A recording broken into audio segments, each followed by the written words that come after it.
2021 সাল, corona lockdown চলছে। সন্ধ্যার পর থেকে নিস্তব্ধ এলাকা, গাড়ি ঘোড়া মানুষজনের কোনো কোলাহল নেই। সন্ধ্যার পরই ফাঁকা, মহাশ্মশান যেন। তাড়াতাড়ি খাওয়া দাওয়া করে শুয়ে পড়তাম। সে সময় একদিন রাত, কুকুর খুব ডাকছে। আমি দাদাদা ঘরে শুতাম। কুকুরের ডাক শুনে আমি ঘুম থেকে উঠে, ঘুমিনি, জায়গায় ছিলাম, হাতে টর্চটা নিয়ে আমি সিঁড়ি বেয়ে বেয়ে ছাদে উঠে ছাদ থেকে লক্ষ্য করছি রাস্তায় কুকুর ডাকছে কেন, চোর এলো কিনা। খুব আগ্রহের সহিত কিন্তু আমি ছাদের কার্নিশ ধরে রাস্তার দিকে তাকিয়ে আছি।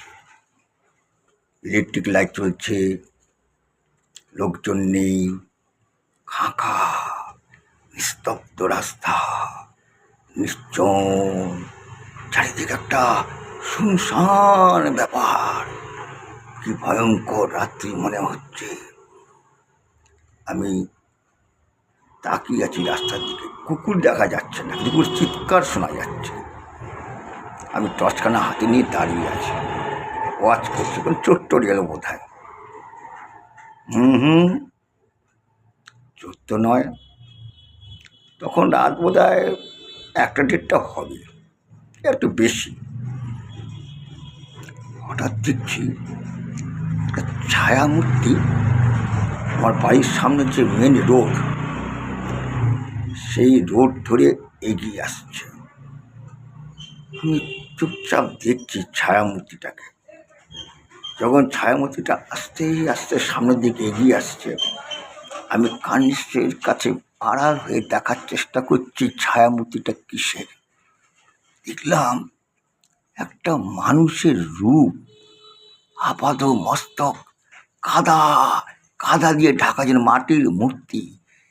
তার দেহে কিছু আছে বলে মনে হচ্ছে না, শুধু মাটির জন্য একটা মূর্তি আস্তে আস্তে এগিয়ে আসছে। আমি ভালো করে দেখছি, সেই মূর্তিটা আমাদের বাড়ির সামনে থেকে এগিয়ে গিয়ে আমাদের রাস্তার 3 রাস্তার মোড় আছে, ওখানে যেই গেছে আমি মেরেছি টর্চের আলো। যেই টর্চের আলো মেরেছি, সঙ্গে সঙ্গে মূর্তিটা ঘুরে দাঁড়িয়ে আমাকে দেখাচ্ছে।